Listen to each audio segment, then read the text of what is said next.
Hey, Kevin here, Top 100 Financial Advisor and best-selling author, and we are here to talk about the stock market. I want to give you the best times to buy and sell stock according to data, which y'all know I enjoy. I don't like making up stuff. I don't like relying on emotions. I like systems. I like facts. I like things that I can rely on. So here's some interesting data. I will also say I got this from Public, but I couldn't find the original poster. I saw it in the morning. Couldn't find it, but I actually did find an article from CNBC from 2015. So yes, it is a little bit dated. I'll give you some information on the caution that you might want to take this information and see if you can find a more updated article. If you do, feel free to post that. Also, if you know the original poster, please put their public profile in the comments so people can follow them and learn more from them as well. I want to give credit where credit is due. In this case, I could not find that person, but if y'all know who it was, please let me know. So anyway, let's go ahead and get into it. This is research from Bespoke Investment Group. Again, the article is from 2015 from CNBC.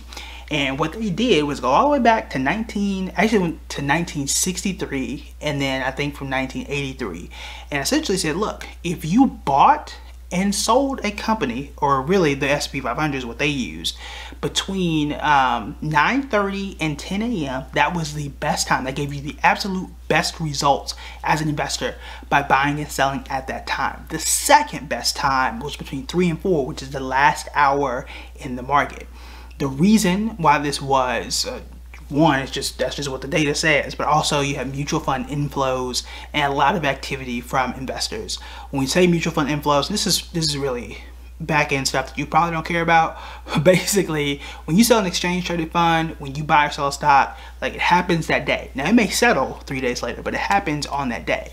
When you click sell or buy for a mutual fund, it actually does not happen until the next day. That's just how mutual funds work. It's why if you were to look at the price of, let's say, the Vanguard Total Stock Market Index Fund versus the ETF, so VTI versus VTSMX, I think that's the ticker symbol. Correct me if I'm wrong. I think it's VTSMX. You compare those two, those are the exact same investments, but one's a mutual fund, one's an exchange traded fund.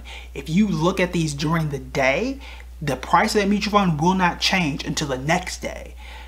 The price of the index fund, the exchange traded fund, the ETF, will change throughout the day. So that means that when that mutual fund actually has to buy or sell or make a move because you invested in on Monday and the money doesn't move until Tuesday, that means that Tuesday morning when the money is moving, that's the perfect time for you to hop in and make your moves too. That's essentially what they are, the conclusion that they are kind of drawing in the article. So again, best times 9:30 to 10 a.m. Second best time is 3 to 4. The best day is on Tuesdays according to them. The worst day is on Monday. Now, what does this mean for you, and what does it mean for me, and what things am I going to take away and change, and things I'm not going to really bother with? So for me, y'all know that I put in money every Friday at whatever time I do it. Honestly, I don't have a calendar reminder or anything. I'm an investor. This is what I do. I sit here and make videos, invest for my kids. Like, this is just what I do. So I just know it's Friday, I'm putting in money. So what I might do now is start to pick one of those times. Probably for me, it's probably going to be in the morning. Why is it going to be in the morning for me? I got kids, I got meetings, I got stuff to record, I got books to talk about. So if I wait until 3 to 4 p.m. and I miss it, or I'm changing a diaper in the middle of it, then I miss Friday and then my habit is all thrown off. So I'm probably going to do in the morning just for what works for me and my schedule. Now, I don't think that you are going to go broke by putting in money or buying and selling on a Wednesday or a Monday, even though they say Monday is the worst day, because of the parameters of the study. What they did was buy it the previous day and then sell at 10 a.m. Buy, sell at 10 a.m. and did it every single day. And their data shows that from 1983, if you did it every day, you could have turned $100 into like $900. Now that's a decent return from 1983 to 2015, but that requires you to be right every single time. And it does not account for any other strategies or what you may be investing in. And that's the key. So the reason why I'm not going to move from Friday to Tuesdays, 2 reasons. Number one, I don't feel like changing my habits. I am a person of habits. My habit has been successful, and we know that dollar cost averaging is important. But the other thing is, I'm not selling every day. So this study was saying if you are buying and selling every single day, and buying at the close and selling at 10 a.m., this is the best technique, or the best day for that technique. I'm not gonna sell until the end of December. I'm not gonna buy again something new until the end of June. So this does not apply to me in my schedule in terms of what I am trying to do and what my strategy is. So that's number one. So I'm not gonna move from Friday to Tuesday because I'm not day trading. I'm not buying and selling every single day. So it doesn't make that much of a difference. But also number two is this: when I am trading, right? Not my longer term investments where I'm just really chill, but when I am trading, I am more concerned about price target. That is the most important thing for me, and it's not going to matter on what day that price target occurs, nor does it really make a difference. For example, we talked about PayPal. I said I liked PayPal, and that for a trade, I wanted to get in at $288 a share because I think it can get to what, $325. Well, if it hits $288 on Monday or Tuesday or Thursday, what difference does it make? I got in. I have a limit order, a buy limit order. So when it hits that price, that's when I'm getting in. And I'm going to get out at $325. The limit order is already set. I don't need to wait until 9:30. I don't need to wait to any time. If it happens, it happens. If it doesn't, then I'll hold on to the stop. I also have that stop loss. The stop loss happens at $275. If the stop drops $275, that's it. I'm out. I lost money, and we move on. And that's already set up. It does not matter what day I get in on or out on, or I don't need to sit here and like, oh, it's time for me to get out of this stock now. It doesn't matter, okay? Because I've already got that set up, and that's going to almost, not exactly, but almost guarantee me either that profit or that loss. And I already know what it's going to be, right? It's just a matter of time. I just don't know when it is going to be. The stock could stay at 288 for all I know.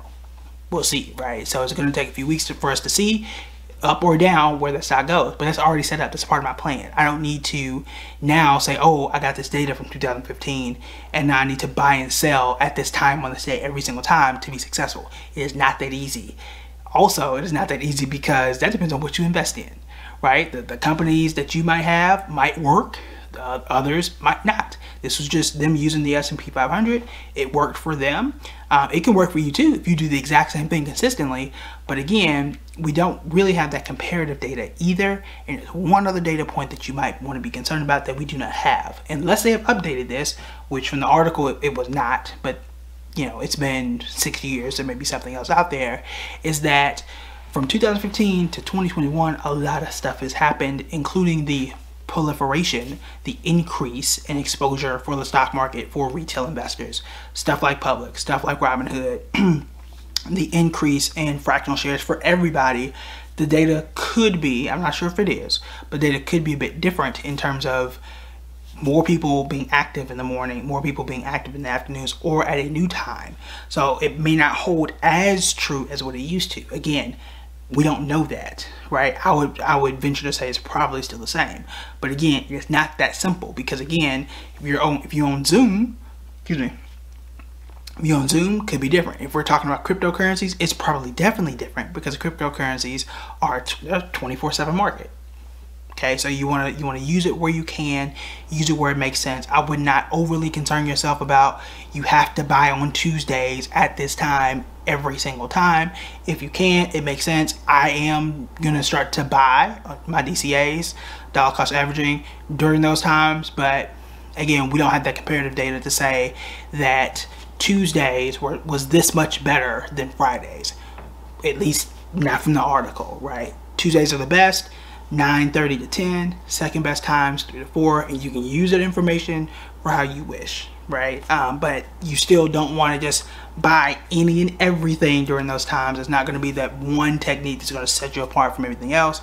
Also, remember, they were buying and selling every single day, which I don't think that most people are equipped to do. It may not also be tax efficient either in a regular account. So those are all the things that you should know about it. But if you are going to trade or just invest for long term, like I am, that might help you just a little bit. So just throwing that out there. I also don't think, I know I'm keep adding things, but I just want to say it all now. You know, let's say if it's Wednesday, right? Let's say it's Wednesday. I found a stock that I want. I think it's at the right price. I just really like this company.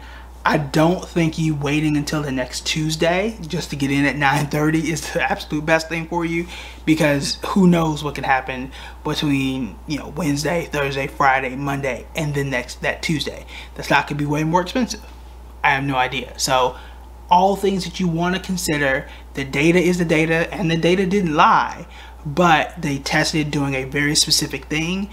You want to understand that your strategy may not be theirs, but you want to be able to take what you can and implement what you can. So I just already laid out what I'm going to take from this data. I think it is interesting, and they also say in the article, which I encourage you to read in full, that it may not be the most actionable, but it is something interesting.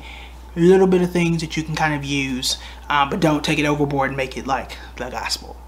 All right, that is it for me. Let me know what you think in the comments.